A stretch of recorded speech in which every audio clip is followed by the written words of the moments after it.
کس چیز کے اوپر اس کو سزا مل رہی ہے؟ کہ کیا اس نے کہا کہ جنرل باجوہ نے این آر او 2 دیا ہے؟ کیا اس کے اوپر سزا مل رہی ہے ایک سینیٹر کو کہ اس کو ظلم کیا؟ اس کو جو یعنی کوئی تصور کر سکتا ہے کہ ایک 75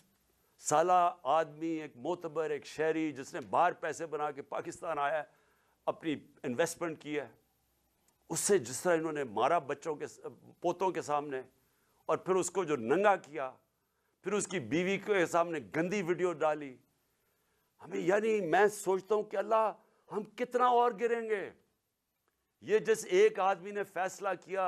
ان چوروں کو مسلط کرنے کا، ہمارے سے یہ چور ہضم کروانے میں ہم کتنا اور نیچے گریں گے. کیا کیا نہیں ہوا کہ گندی ویڈیوز، کوئی آڈیوز نکل رہی ہیں، بچے ہمارے دیکھ رہے ہیں، سارے سوشل میڈیا پہ گن دیکھ رہے ہیں، صرف اس لیے کہ کسی طرح بلیک میل کیا جائے، بس کسی طرح یہ ہم ان چوروں کو ہضم کر لیں، کہ ہم کہیں جی یہ جو چور اوپر آپ نے مسلط کیے ہیں، جنہوں نے 30 سال سے ملک کو لوٹ رہے ہیں، وہ لوگ جو کہ 60% سے زیادہ کیبنٹ ضمانت پہ ہے، کرپشن پہ، اور وہ جو کہ ہر روز کیبنٹ بڑھتی جا رہی ہے. ایک طرف ان کے اوپر